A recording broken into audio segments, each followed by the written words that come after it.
Depuis 5 ans, plus de 300 journalistes ont été tués dans le monde.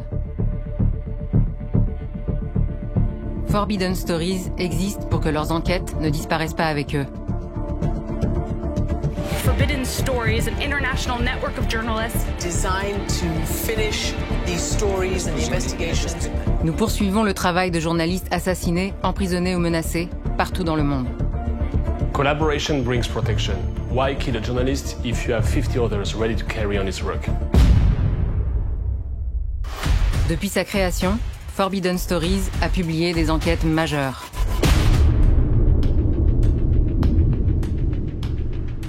When a journalist is killed in India, in Mexico or in Malta, it's never a local story. The crime is always global, so the answer has to be global.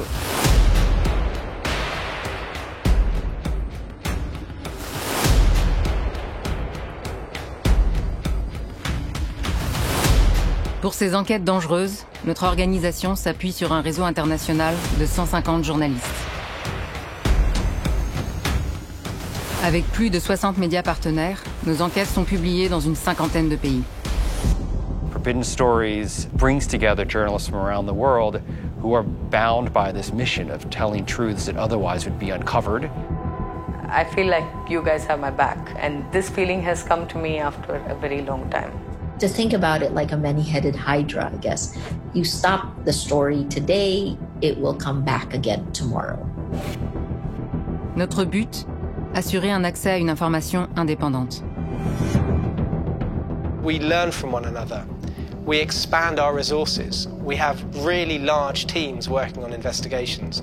And when it comes to publishing, the impact is huge. Nos investigations ont eu un impact dans le monde entier. This is my phone. I take it everywhere, apparently. But now imagine your biggest enemy sits in this phone. Desde hace 8 meses, 25 medios en el mundo investigamos la violencia contra los periodistas en México. ¿Puede tomar la decisión reabrir el caso de Regina Martínez, presidente? Nous allons aussi plus loin, en dissuadant ceux qui s'attaquent aux journalistes. Forbidden Stories a créé le réseau Safebox Network. Les reporters menacés mettent à l'abri des informations sensibles en les partageant avec notre réseau mondial de journalistes. Es muy bueno hacerle saber a quien está del otro lado que así le pase algo a uno, la investigación se va a publicar. Forbidden Stories es una alternativa para blindar la información que es para la gente. L'accès à l'information n'a pas de prix. Mais nos enquêtes, notre indépendance, en ont un. Nous avons besoin de votre soutien. Notre troisième fellow, c'est vous, Laurent Richard. Bonjour Laurent, merci d'être avec nous ce soir. La première chose que j'ai faite en vous recherchant sur Internet, c'était de me dire qu'est-ce que je vais trouver que les autres n'ont pas trouvé. Et je me suis dit, sur votre CV, qui est énormément chargé, comment vous faites pour le mettre sur une seule page ?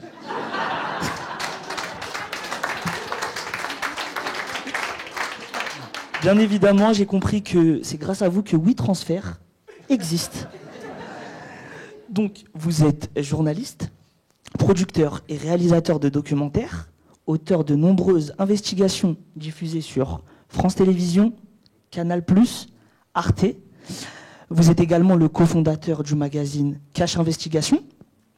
Vous avez reçu des récompenses prestigieuses, pour n'en citer qu'une, le prix Europa 2018 du journaliste européen de l'année, et donc depuis 2017, le fondateur de Forbidden Stories. Avant toute chose, je tenais à vous remercier, car c'est grâce à des gens comme vous que nous pouvons faire ce métier de journaliste avec un peu plus de sécurité. Et grâce à vous aussi, demain, je pourrai en faire mon métier. Et pour cela, je demande à toute la salle de vous applaudir.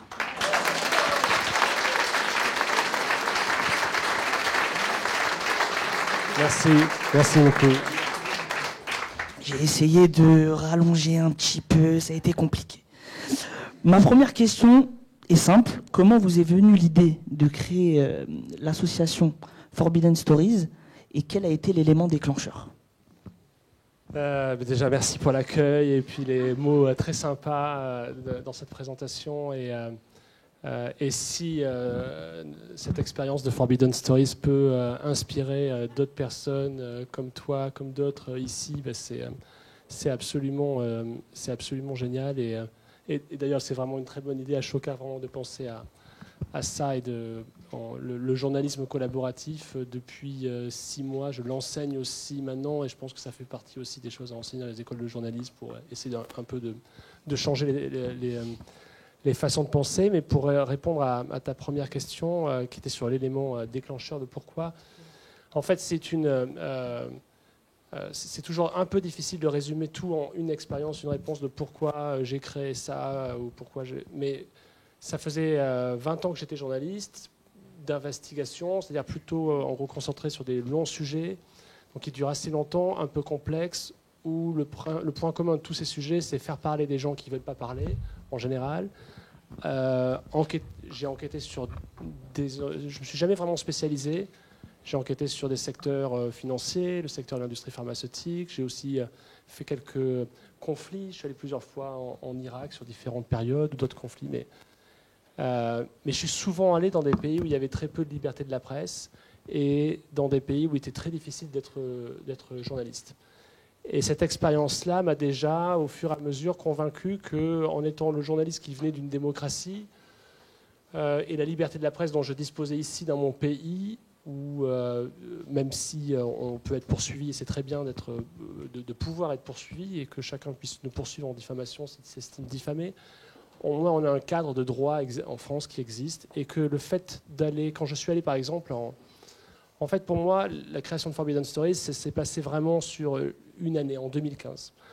À peu près à ce moment-là, en fait quelques mois plus tôt, en 2014, je suis parti en Azerbaïdjan faire une enquête pour Cache Investigation qui s'appelait « Mon président est en voyage d'affaires ». Et donc j'avais demandé à François Hollande s'il était d'accord pour que je l'accompagne dans des déplacements dans des dictatures pour savoir comment on fait quand on est président d'une démocratie comme la France, le pays des droits de l'homme, comment on fait quand on est président de ce pays-là et que l'on se rend dans des dictatures pour signer des contrats d'importation de gaz et de pétrole, mais aussi adresser un sujet qui est très important, donc la question de la liberté de la presse, des violations des droits de l'homme et tout ça. Et François Hollande avait accepté que je le suive. Je ne l'avais pas pitché exactement comme ça le sujet, mais pas loin. Mais bon, voilà. Et j'ai pu aller en Azerbaïdjan, j'ai pu le suivre. Et dès qu'il est parti pour faire un autre pays. Moi, je suis resté sur place et j'ai continué d'enquêter sur la corruption locale. Entre autres, comment le gouvernement d'Azerbaïdjan parvient à corrompre un certain nombre d'entreprises européennes, d'élus européens, pour faire soit passer des contrats qu'ils veulent vendre, qu'ils veulent faire signer à la France ou à l'Union européenne, ou corrompre des personnalités politiques pour avoir de l'influence au Parlement européen, par exemple. Et donc, parce que j'ai fait cette enquête-là, j'ai été arrêté sur place. Je savais que j'allais être arrêté. J'ai été prévenu par des journalistes locaux qui m'ont aidé. Et j'étais juste un journaliste français qui était arrêté quelques heures, fouillé par les services de renseignement sur place, envoyé dans un avion, expulsé vers la France. Je ne peux plus jamais revenir de ma vie dans ce pays-là, mais c'est absolument pas grave. J'ai pu faire mon sujet, j'ai même été poursuivi en diffamation par l'État d'Azerbaïdjan, j'ai gagné sur toutes les voies de procès. Ils avaient estimé que dire de l'Azerbaïdjan que c'était une dictature, c'était diffamant. Et on a gagné, on a retourné, on a fait le procès de celui qui nous attaquait, et on a pu prouver techniquement, juridiquement, que l'Azerbaïdjan était juridiquement, on pouvait la qualifier de dictature. Donc c'était une belle victoire. Et à peu près à ce moment, et en fait, Khadija Ismailova, qui m'avait beaucoup aidé dans cette enquête-là, qui est la dernière journaliste en Azerbaïdjan, qui est la dernière à faire ce métier-là, qui a pris tous les risques, qui a été emprisonnée quelques mois après. En fait, toutes les personnes que François Hollande avait rencontrées ont été jetées en prison ensuite. Et pendant qu'elle était en prison, j'ai correspondu avec elle via son avocat en envoyant des petits mots, et elle envoyait des petits mots et je recevais des photos de ces mots. Et puis, donc ça, elle était emprisonnée en décembre 2014. Le jour où elle était emprisonnée, je l'ai appris quand j'étais à nouveau avec François Hollande dans un autre pays, au Kazakhstan, où je continue de faire mon enquête. Et, le CV continue. Hein. Voilà. Et non, pardon pour la longueur du truc, mais en gros, un mois après, en janvier 2015, je travaillais pour une entreprise qui s'appelait Première Ligne, qui produisait Cache Investigation. Et nos voisins de palier, c'était l'équipe de Charlie Hebdo. Et ce jour-là, je suis arrivé très en retard le matin. Et je suis arrivé 2 minutes après que les terroristes soient partis de ce bâtiment où ils venaient d'assassiner beaucoup de gens de l'équipe de Charlie. C'était mes voisins, c'était des gens qui faisaient à peu près le même métier. Je ne les connaissais pas très bien, mais je les croisais de temps en temps. On avait des toilettes qu'on partageait sur le même palier. Ils étaient là depuis 1 an. Il y avait une patrouille de police à une époque. Et puis finalement, la patrouille statique en bas est partie. Et puis je suis arrivé sans comprendre ce qui se passait dans un carnage absolu. Et j'ai été l'un des premiers, avec Patrick Pelou, en fait, à ouvrir la salle de la rédaction de Charlie pour aller essayer d'aider. Et j'ai découvert l'horreur absolue. L'horreur d'une rédaction dans un silence total, où plus personne ne bouge, parce que beaucoup sont morts et quelques personnes et d'autres ont survécu. Et ça s'est passé, donc en janvier 2015, et ça a été une expérience évidemment. À la fois, j'étais chanceux d'arriver trop tard, de ne pas croiser ces 2 membres d'Al-Qaïda au Yémen quand ils redescendaient l'escalier. J'étais chanceux finalement, mais j'étais très traumatisé, très fatigué par les images que j'ai vues, par les corps. On a essayé de faire tout ce qu'on pouvait pour aider ceux qui survivaient. Donc c'était une expérience très lourde. Et de cette expérience très lourde, j'ai commencé après la phase de fatigue, j'ai commencé à me dire mais qu'est-ce que je peux faire de ça et tout. Et au même moment, enfin 1 mois après, j'ai reçu un mot de Khadija, photographié par son avocat, qui m'a envoyé ensuite par mail et qui m'a dit voilà un mot de Khadija et qui m'a dit Laurent, t'en es où de l'enquête? Est-ce que tu continues de la poursuivre? C'est vraiment important de poursuivre mon enquête, quoi. Donc tout ça, c'est arrivé au même moment. Et là, à peu près à ce moment-là, je me suis dit mais vraiment peut-être que c'est ça qu'il faut faire. Peut-être qu'en fait, j'ai envie de rester journaliste, j'ai pas envie d'aller dans une ONG faire du plaidoyer ou quoi que ce soit, mais peut-être qu'en faisant du journalisme, je peux défendre le journalisme. Et peut-être qu'en fait, on peut créer un réseau mondial où à chaque fois qu'un journaliste sera assassiné, on poursuivra son travail. Et si on le fait et que ça devient mécanique, à ce moment-là, ça fait plus aucun sens de tuer un journaliste. Et si on le fait et que non seulement qu'on le fait, mais qu'on le fait de manière collaborative, et que l'histoire qu'on voulait censurer à Bakou ou à Mexico City ou ailleurs, en fait, elle va ressortir partout à la une du Washington Post, du Monde et de partout, et de tous les journaux du monde entier, en fait, on va assassiner un journaliste deviendra absolument une entreprise totalement contre-productive pour celui qui essaiera de l'entreprendre, pour le criminel derrière, qu'il soit un État, qu'il soit un businessman corrompu, qu'il soit n'importe qui. Et donc voilà. Et donc 2015, c'était ça. C'était une année terrible pour moi. Quelques mois après, je suis parti en Irak faire un nouveau film pour Canal+, où j'ai eu un grave accident de voiture où 3 personnes sont mortes dans cet accident-là. J'ai survécu, j'étais gravement blessé et c'était une année d'enfer. Et en fait, un premier truc m'a donné la chance, c'est que j'ai envoyé ma candidature pour faire En fait, un pote à moi m'a dit, mais avec ton idée de consortium qui poursuit les enquêtes des reporters assassinés, tu devrais envoyer cette idée-là à un fellowship à une université américaine. Et s'ils pensent que ton idée est bonne, tu peux y passer 1 an, ils te donnent plein de moyens et tu vas pouvoir développer depuis là-bas le truc. Et donc j'ai été sélectionné et c'était comme quand on arrive à Disneyland et quand on a 8 ans, avec des muffins partout. Et c'était une année de soulagement absolu où j'ai pu me concentrer et commencer à réfléchir à créer Forbidden Stories. Ma réponse était un peu longue, je suis désolé, mais c'était pour essayer.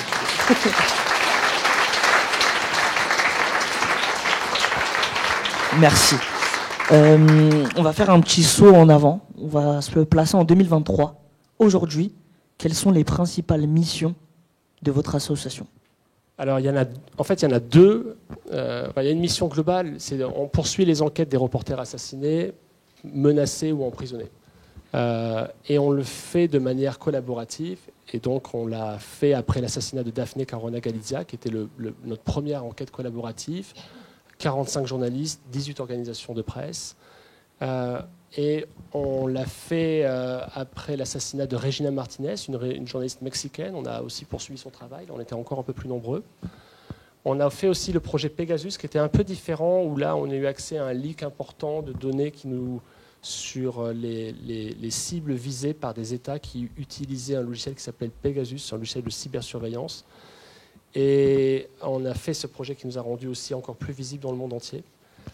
Et non seulement, on poursuit les enquêtes des reporters assassinés, mais aussi on a mis en place, et c'était l'une des idées que j'avais pu envoyer à l'Université de Michigan, ce qu'on appelle le SafeBox Network, on explique un tout petit peu dans la vidéo, et qui connaît un essor incroyable depuis quelques mois, où on propose en fait aux journalistes qui sont en danger de mettre à l'abri les informations sur lesquelles ils travaillent, et si jamais il leur arrive quelque chose, on va poursuivre leur enquête. Et je ne voulais pas lancer le SafeBox Network tout de suite dès la création de Forbidden Stories, parce qu'il y a un truc qui est clé dans notre fonctionnement, c'est que en général, quand on est journaliste, on est éduqué, entraîné pour devenir un loup solitaire, pour faire son travail tout seul. On réfère à un rédacteur en chef, on a sa propre source et on partage rien. Et quand on monte sur scène et qu'on a un prix, on le garde bien pour soi et on ne le partage pas trop. Ça, en général, c'est le mode de pensée et d'éducation, de formation dominant. Pratiquer le journalisme collaboratif, ça va à l'inverse de ça. C'est un autre paradigme. Je travaille avec mon concurrent d'hier et mon concurrent de demain d'ailleurs sur un projet unique. Et nous, ce qu'on demande à Forbidden Stories, c'est de partager toutes les informations. On divise le travail, on répartit le travail pour une seule mission, poursuivre l'enquête d'un reporter assassiné. Donc en fait, on se retrouve avec 80 journalistes qui travaillent. Une équipe va enquêter sur l'homicide lui-même, récupérer les preuves, qui est derrière l'assassinat, faire un travail d'enquête criminelle finalement. Mais d'autres équipes vont aller poursuivre l'enquête que Daphne Caruana Galizia menait sur la vente de passeports à des oligarques russes et tout ça. Donc on divise le travail. Et le journalisme collaboratif, c'est essentiel parce que avec ce modèle collaboratif-là, non seulement la collaboration elle apporte de la protection, ça ne fait aucun sens de tuer un journaliste si on sait qu'il y en a 90 autres derrière, elle apporte un modèle économique extrêmement pertinent parce qu'on divise les ressources et quand le journaliste du Washington Post ne peut pas faire 3 déplacements, le journaliste du Monde non plus, mais chacun peut profiter du déplacement de l'autre et utiliser l'information recueillie par d'autres. Ça apporte pour l'opinion publique et pour le lecteur une information d'une valeur incroyable. Il y a 90 personnes qui vont fact-checker chaque phrase, chaque mot, chaque information. Et ça apporte beaucoup d'impact parce qu'on publie tous en même temps. Donc on crée une conversation. Donc pour moi, c'est révolutionnaire et pour moi, c'est vraiment le futur du journalisme. Et juste pour répondre à ta question sur ce qu'on fait aussi, le SafeBox Network connaît un essor incroyable parce qu'on s'est rendu compte que la plupart des gens, enfin, on n'a pas inventé, c'était une statistique, c'était une donnée qui était étudiée par CPJ, RSF et tout ça. Les journalistes qui meurent, la plupart du temps, sont des journalistes qui partagent un point commun, ils sont très isolés. Ils n'ont plus de rédaction derrière eux. Ils sont au fin fond de l'Uttar Pradesh, au fin fond de l'État du Sinaloa. Ils se retrouvent à publier sur Facebook des informations très sensibles sur des gouverneurs locaux corrompus. Ils n'ont plus de rédaction parce que c'est devenu trop dangereux d'être une rédaction dans ces coins-là. Ils n'ont plus de financement, grande précarité. Ils sont discrédités, trollés sur les réseaux sociaux. Et ils se retrouvent donc de plus en plus seuls. Et le harcèlement en ligne autour, les techniques de trolling, vraiment les isolent encore plus. Et ce sont eux qui vont mourir, en fait. Et quand on regarde de près de qui on a poursuivi le travail, ils ont tous ce profil-là. Et moi, mon idée, en fait, c'était de recréer, si je travaille pour France Télévisions, pour Le Monde, si j'envoie un reporter sur le terrain, il va me dire si j'enquête sur ça, si je reçois des menaces, ça vient de lui. Si tu n'as pas de nouvelles de moi, fais ça. Tu peux vérifier et appeler tel contact, tout ça. Ces journalistes-là qui sont tout seuls, ils n'ont pas cette conversation. Ils sont tout seuls. Et moi, je voulais recréer cette conversation comme une place disponible tout le temps dans notre rédaction pour tous les journalistes isolés et menacés, pour qu'ils soient moins isolés. Et donc, du coup, ils mettent à l'abri leurs informations. Et si jamais il leur arrive quelque chose, on poursuit. Mais le plus important, ce n'est pas tant de mettre à l'abri pour que l'on poursuive, c'est aussi de faire savoir. De faire savoir qu'ils ont mis à l'abri. Et en fait, il y a de plus en plus de journalistes dans le monde qui, sur leur bannière Twitter, disent « Pour ma propre sécurité, j'ai partagé mes informations avec Forbidden Stories ». Et du coup, les gars commencent à voir en face, dire « Est-ce que ça vaut vraiment le coup qu'on s'en prenne à lui ? Parce que sinon, on va les avoir derrière. » Donc voilà, ça, c'est ce qu'on fait. D'accord.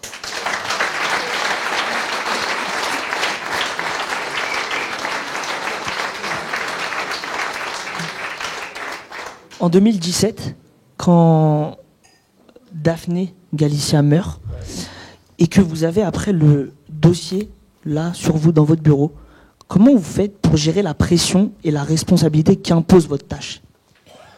Bon, déjà le fait de le faire à plusieurs, d'être avec d'autres équipes, du Guardian, du Washington Post, le journalisme collaboratif, c'est ultra enrichissant parce qu'on se nourrit des cultures des autres et des ressources des autres. C'est-à-dire qu'on a des avocats à Forbidden Stories, mais du coup, on peut bénéficier du conseil juridique, du Post, du Guardian et tout ça. Donc, sur l'approche prudentielle, juridique et tout ça, on va vraiment mettre en œuvre un dispositif collaboratif là-dessus. Après, on a beaucoup de pression. Toutes nos enquêtes, elles sont ultra dangereuses. À chaque fois qu'on commence une enquête, il y a une personne qui a été tuée et en général, le tueur est en liberté. Donc, elles sont ultra dangereuses. Donc, on travaille, déjà, on sélectionne les journalistes avec qui on travaille. On prend des gens d'expérience et qui ont des talents différents. Il y a ceux qui sont très bons parce qu'ils vont avoir des sources dans le monde du renseignement et on les choisit pour ça. D'autres qui vont être très bons sur les enquêtes criminelles. D'autres qui vont avoir une connaissance, si c'est un crime, un journaliste qui a enquêté sur un crime environnemental, on va travailler avec des journalistes qui savent, qui connaissent la mafia du sable en Inde et on va pouvoir remonter la supply chain de ça. Donc on crée la Dream Team à chaque fois. Et après, on a de la pression. On a de la pression de surveillance. Quand on a fait le projet Pegasus, on a reçu beaucoup de pression parce qu'on avait entre nos mains une liste de 50 000 numéros de personnes surveillées par des dizaines d'États. Donc il y avait potentiellement beaucoup d'intérêt pour des services de renseignement étrangers de nous hacker, pour obtenir cette liste-là. Donc il fallait être très créatif et être vraiment aidé par les meilleurs dans le monde pour protéger ça. Et donc, en fait, on s'appuie sur de l'expertise. La clé de tout ça, j'ai l'idée au départ, mais le succès, c'est l'équipe. C'est vraiment ça. Et ce que j'adore dans cette aventure-là, ce qui me rend plus heureux, moi, à titre personnel, c'est qu'en fait, c'est attractif. C'est-à-dire que ça rassemble. Et du coup, depuis 5 ans, 6 ans, je rencontre des personnes qui ont envie d'aider un truc dans lequel ils croient, je crois. Donc ça crée un lien. Juste pour l'anecdote, 1 mois après être arrivé à l'Université du Michigan pour le fellowship, pour créer Forbidden Stories, j'avais approché des gens du département de chiffrement des données à l'Université du Michigan et pour leur dire j'aimerais bien avoir des informations, je voudrais créer le SafeBox Network et je voudrais vraiment mettre ça en place de manière très sécure. Et ils m'ont dit on va réfléchir. Et 1 mois après, ils m'ont rappelé pour me dire on a quelqu'un qui voudrait te voir, on ne peut pas te dire qui c'est, mais viens. Et il a entendu parler de ton projet, il veut t'aider. Et je suis arrivé dans la pièce, et en fait, il n'y avait personne dans la pièce, mais il y avait un écran, et c'était Edward Snowden qui était depuis la Russie, et qui dit, j'ai entendu parler du SafeBox Network Forbidden Stories, c'est une super idée, comment je peux aider? Parce que je m'y connais un peu en chiffrement de données et tout. Donc, merci.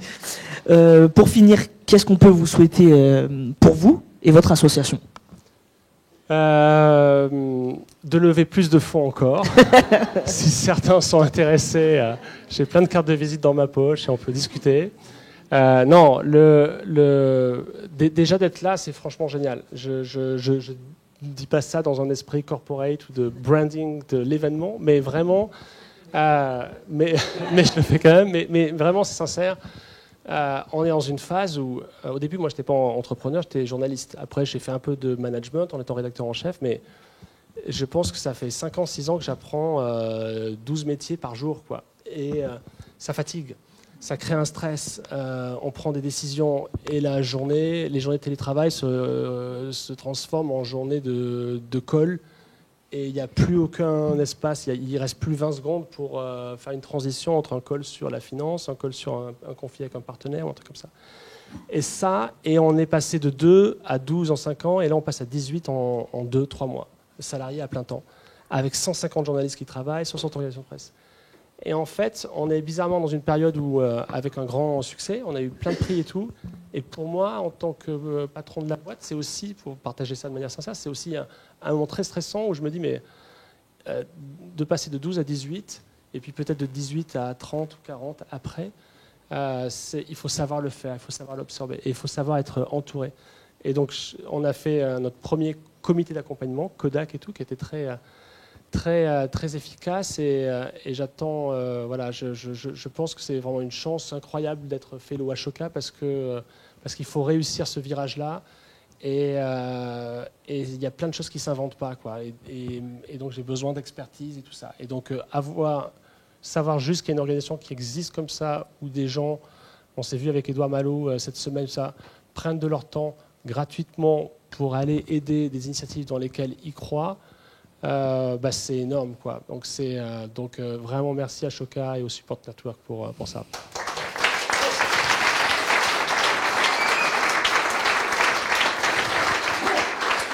Merci. Voilà, l'interview se finit sur ces belles paroles. Je souhaite remercier Elsa D'Acosta. Merci d'avoir cru en moi. Merci. Je voudrais remercier Marianne Henry qui m'a aidé, conseillé. Merci beaucoup. Je n'ai pas fini, hein. Encore long. Merci à vous, Laurent. Merci à Antoine Cocci, votre chargé de communication qui m'a énormément aidé aussi.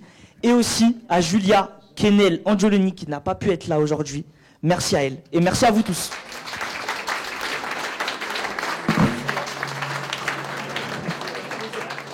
Merci Mohamed.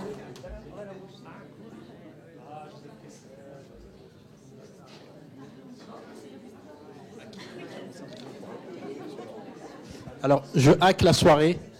C'est aussi ça le projet, c'est hacker. Laurent, juste 30 secondes avec Laetitia. Alors, je sais que Lucille n'était pas encore là avec nous, mais on a vécu un moment incroyable quand on a commencé l'onboarding. 1 heure après notre onboarding, Laurent avait reçu un coup de fil d'un journaliste qui est décédé en Colombie. Et pour nous, ça a été incroyable comme moment parce que déjà, ça faisait des années qu'on travaille comme des dingues sur nos projets et on était tous fatigués. Et là, ça nous a redonné espoir dans la vie. Et merci Laurent, à ce moment-là, j'ai vécu un moment incroyable. Laetitia aussi, on a partagé vraiment ce moment avec toi et ça a été... Et en plus, tu l'as fait d'un moment, d'un truc. Je me suis dit, mais il est calme. Il nous dit ça calmement. Le soir même ou le lendemain, je crois que tu étais déjà en Colombie. Et ça, franchement, je pense que voilà, ce que fait Laurent, c'est nous, dans la santé, on sauve des vies peut-être, mais on met pas notre vie en danger. Et merci aux journalistes d'être là. Merci à Laurent.